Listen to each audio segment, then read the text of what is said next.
Hello everyone. तो मेरा interview था अभी 21 तारीख को। तो कैसा मेरा एक्सपीरियंस रहा उसके बारे में आपको बताता हूँ।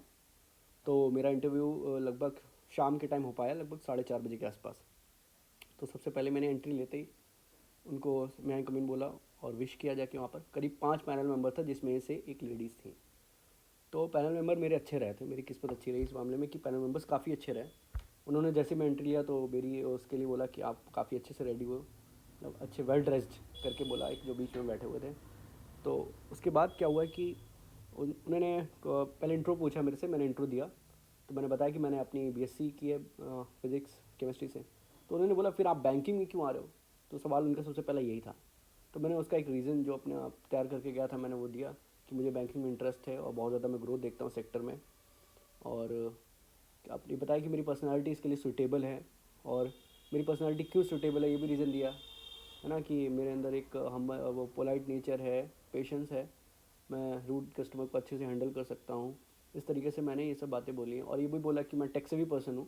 आज के दौर से टेक्नोलॉजी काफ़ी ज़्यादा बैंकिंग में है, तो मैं उसको काफ़ी इजीली अडाप्ट कर सकता हूँ। तो ये सब चीज़ें मैंने बताया और this seems to be satisfied. And उसके बाद एक मैडम ने पूछा मुझसे कि एनपी क्या होता है। तो एनपीए मैंने बताया। फिर उन्होंने पूछा कि एनपी एग्रीकल्चर के लिए क्या होता है, लॉन्ग टर्म्स क्रॉप क्या होती है, सबसे पहले पूछा। फिर पूछा कि अलग अलग के लिए एनपीए क्या होता है। तो मैंने बता दिया वो अच्छे से, मैं जो आंसर आता था उसका, तो मैंने बहुत अच्छे से बता दिया उस आंसर को। तो वो मेरा अच्छा रहा, वहाँ पर आंसर अच्छे से हो गया। उसके बाद एक सर थे, उन्होंने कुछ पूछा था मुझसे कि नहीं, उन्होंने शायद ये एनपीए से, हाँ मैम सॉरी मैं थोड़ा गलत बोल गया। सर ने जो बैठे थे एक सबसे लेफ्ट साइड में एक्सट्रीम पे, उन्होंने पूछा था एनपीए से। मैम ने पूछा था डायरेक्ट और इनडायरेक्ट टैक्सेस।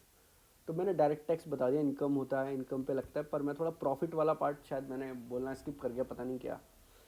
तो उन्होंने बार बार पूछा इनकम पे लगता है। तो मेरा कहने का मतलब वही था कि इनकम मतलब प्रॉफिट। मैंने प्रॉफिट वर्ड अलग से नहीं बोला। तो शायद, लेकिन वो इतना बड़ा कोई गलती नहीं है। और वो मैंने बताया सही, मैंने बेसिकली ब्लंडर नहीं है, गलत नहीं बताया, सही बताया, कम बताया एक तरीके से मैं कह सकता हूँ। उसको और इलोबरेट कर सकता था मैं। फिर उन्होंने पूछा कि फिर इनडायरेक्ट टैक्सेस क्या होते हैं। तो वो बताया ऑब्वियसली जीएसटी होता है। तो लेकिन बाकी उन्होंने पूछा जीएसटी तो होता है, लेकिन जीएसटी के अलावा क्या होते हैं। तो पता नहीं उस टाइम पे मेरे दिमाग से कैसे निकला, मैंने बोल दिया वैट होता। मैंने वैट मुझे आता, वैट होता है। तो उन्होंने कहा कि वैट होता है। उन्होंने 2 बार मुझसे कंफर्म करने के लिए पूछा, लेकिन मैंने बोला हाँ होता है, क्योंकि मैंने पढ़ा था ना, क्योंकि डीजल वगैरह पे लगता है। तो हाँ वैट डीजल वगैरह पे तो लगता है, मैंने ये बोल दिया था कि डीजल पे लगता है वैट। तो ठीक है, उन्होंने कहा शायद वो चेक कर रहे थे कि ये कन्फर्म है भी कि नहीं। तो मैंने जब चेक किया तो यार लगता है अभी भी। तो फिर वो अच्छा रहा, यानी कि उस वे में उन्होंने लगा कि हाँ अपनी बात पे अटल है। जो चीज़ मुझे नहीं आती थी मैं तुरंत एक्सेप्ट करी वहाँ पर। उसके बाद मेरा क्या रहा एक्सपीरियंस कि उसके बाद मुझसे पूछा गया, एक सर थे केवाईसी पूछा उन्होंने, केवाईसी क्या होता है। तो वो मुझे अच्छे से पता था केवाईसी किस लिए होती है और क्या क्या डॉक्यूमेंट चाहिए होते हैं, वो मैंने अच्छे से उनको बता दिया। उसके बाद एक थे, उन्होंने क्वेश्चन पूछा, मुझे थोड़ा समझने में पता नहीं कि उस टाइम पे प्रॉब्लम हो गई। बहुत सिंपल क्वेश्चन पूछा था, मैं पता नहीं उन्हें, मैंने कहा सर मैं समझ नहीं पा रहा, एक बार रिपीट कर दें। तो उन्होंने कहा अच्छा समझ ही नहीं आ रहा क्वेश्चन। तो फिर मैं तुरंत क्लिक कर गया। फिर उन्होंने अच्छी बात ये थी, बड़े आराम से उन्होंने बताया और डिटेल में क्वेश्चन क्या वो कहना चाह रहे हैं। वो बेसिकली पूछ रहे थे कि अगर क्या सिक्योरिटी रखे अगर कोई बिजनेस है। और फिर उन्होंने डिटेल में ऐसे करके बताया कि अगर कोई बिजनेस है और वो उसका जो उसके पास जो भी है उसकी प्रॉपर मतलब प्रोडक्ट्स हैं उसके, उसको वो एज अ कोलेट्रल रख सकता है, तो वो किस टाइप का कोलेट्रल होगा ये पूछा था उन्होंने। तो फिर मैं थोड़ा सा, मैंने कहा सर मुझे थोड़ा टाइम चाहिए। फिर मैं प्लेज और उसमें थोड़ा कन्फ्यूजन हो रहा था, मैंने लेकिन मुश्किल से शायद 10 सेकेंड लिए होंगे। और 10 सेकेंड में मैंने बता दिया हाँ हाइपोथिकेशन। तो वो लोग खुश हो गए कि हाँ हाँ हाइपोथिकेशन सही है। तो उसके बाद उन्होंने एक प्राइमरी एक और पूछा था इससे रिलेटेड।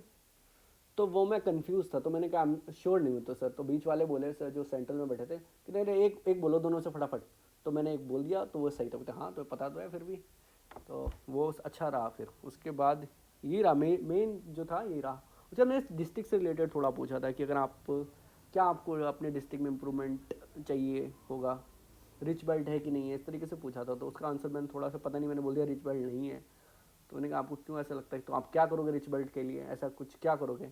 तो मैंने बोला कि पहले तो मैंने एज अ बैंकर नहीं बोला, पहले उनको एक नॉर्मल आंसर दिया। मैंने कहा कि मेरे हॉस्पिटल्स की फैसिलिटीज़ नहीं है, वो होना चाहिए यहाँ पर। और इस तरीके से बोला कि अच्छा ठीक है अच्छी बात है, लेकिन आप अगर बैंकर होंगे तो आप क्या करेंगे।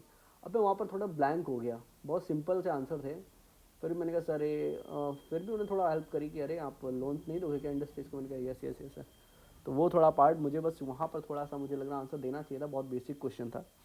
उसके otherwise I think my interview actually ठीक रहा मेरा इंटरव्यू, क्योंकि उन्होंने बोला, मतलब खुश लग रहे थे वो लोग, तो मुझे ऐसा अभी तक तो ऐसा लगा कि इंटरव्यू मेरा ठीक हुआ है। बाकी मैं सही से निकला, मैं शुरू में बहुत नर्वस था, फिर आराम से उनको थैंक यू बोल के निकल आया। फिर पता नहीं क्या, मैं जब जा ही रहा था बोले कि क्या नाम है बेटे का, उसके लड़के का, अविनाश। मैंने कहा नहीं नहीं अभी विवेक, पता नहीं क्या ऐसे करके हुआ। तो फिलहाल मैं निकल आया था। तो ओवरऑल ऐसा रहा मेरा इंटरव्यू एक्सपीरियंस। बाकी काफ़ी अच्छा रहा है। मैं बहुत नर्वस था शुरू में, क्योंकि मेरे 2 इंटरव्यू मैं दे चुका हूँ इससे पहले, एक SBI PO का भी दे चुका हूँ और NHB का दे चुका हूँ। इस वाले SBI PI को नहीं दिया मैंने, इससे पहले वाले का दिया। तो काफ़ी दोनों इंटरव्यू SBI PO में मार्क्स मेरे सही थे, लेकिन अभी NHB का मेरा काफ़ी ख़राब एक्सपीरियंस था, तो उसकी वजह से मेरे अंदर बहुत ज़्यादा वो नर्वसनेस थी। आप लोगों के अंदर हुई होगी ऑब्वियसली, जिनका भी बाकी होगा। पर यही है, मैं इतना थोड़ा सा सीखा हूँ 2 इंटरव्यू से कि आपको जो भी है, आपको सारी चीज़ें तो नहीं आ सकती ना, तो आपको जो चीज़ नहीं आती आपको ना बोलना है, और गलत नहीं बोलना, ब्लंडर नहीं करना है। बहुत ज़्यादा बड़ा ब्लंडर करने से मुझे लगता है बहुत इशू हो जाता है। इंटरव्यू में मार्क्स आपको ठीक ही देंगे अगर आप ब्लंडर नहीं करोगे। ब्लंडर मतलब आप कुछ ऐसा एक्सट्रीम गलत ना बोल लो जिससे कि लगे यार ये तो बड़ी बेवकूफ़ी वाली बात कर दी, तो वो चीज़ अवॉइड करनी है। अदरवाइज़ कोई सब कुछ नहीं तैयार कर सकता है। तो आप ऐसा नहीं कि बेसिक क्वेश्चन ऑब्वियसली आपको बैंकिंग के पता होना चाहिए, बेसिक दे प्रिज्यूम्ड, पर ऐसा नहीं कि आपको इंटरनेशनल फर्म में पूछ लेंगे, आपको नहीं पता होगा तो आपको उसके नंबर काट लेंगे, मेरे ख्याल से जहाँ तक ऐसा होता है। बाकी फ़िलहाल के लिए इतना ही, और अगर आपको वीडियो अच्छी लगी हो तो इस चैनल को सब्सक्राइब कर लें, बहुत टाइम बाद मैं वीडियो डाल रहा हूँ, और इस पर इसी तरीके की इन्फॉर्मेशन आपको मिलती रहेगी। Thank you.